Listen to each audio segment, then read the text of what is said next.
The show showcases a zombie taken out by Riri, Kate, Kamala, and Friday. The whole universe was inhabited by zombies. Even Friday stole Iron Man's suit from Tony Stark's headless body. They walked around the empty town and were surprised about the scarcity of zombies in the area. They were checking for provisions at the supermarket when they heard a sound, and on getting out, they were surprised to see a Queen jet. They rushed towards it as the Queen jet just crashed nearby.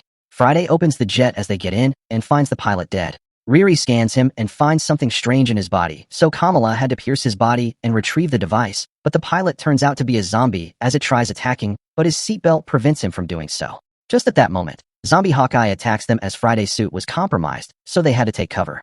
Kate fired an arrow at her mentor to distract him, as they were all able to evade him. At their secret lair, Riri studied the device to find out what it is and realizes it is a transmitter used for subgalactic broadcast. It's a gigantic device, but it was shrunken. Riri believes if it can be taken to the SHIELD network, it could be the key to saving humanity, but she wasn't ready to leave, but her team were able to convince her, and they began packing up. Meanwhile, at the Queen jet, Okoye arrived as multitudes of zombies surrounded her, and she addressed them. Riri and her team were already on the way when they spotted a large hole in the mountain. They were surprised to see this and continued on their way. They were still traveling through the valley when they noticed a cloud coming towards them. In a split second, a lightning struck their vehicle, sending them all flying. They were able to get themselves together, but Friday was out of sight. They noticed two beings. They turned out to be gods who were in a fight with each other, and as they couldn't defeat each other, they attacked the girls. In a moment, multitudes of zombies swarm at them as they tried defending themselves. Friday showed up at that as Kate fired a shot at one of the beings, but it was a big mistake as she was blasted. Kamala was in shock and rushed in her direction, but Riri ordered Friday to take her away from the site, and it did just that. Friday handed her the device and instructed her to take it to Ohio.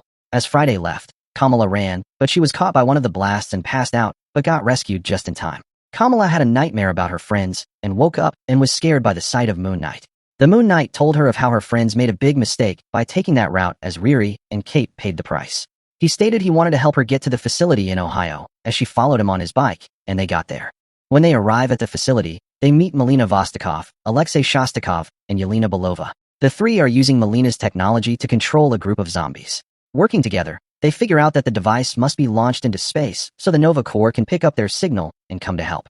But before they can finish putting their plan together, the base is suddenly attacked by zombie Okoye, who is leading a huge horde that serves the Queen of the Dead. Among her army are zombified versions of Steve Rogers, Clint Barton, Ava Starr, and Emil Blonsky, all sent to fight against the Black Widows and the zombies under Melina's control. In the battle, Alexei destroys what is left of Rogers, while Blade takes down Starr by cutting off her head. Sadly, Melina sacrifices herself so the others have a chance to get away, and she is killed by Okoye. After the fight, Blade tells the survivors that he knows where they can find a rocket that can take them into space. Thanks for watching, everyone. Remember to like, subscribe, and leave a comment.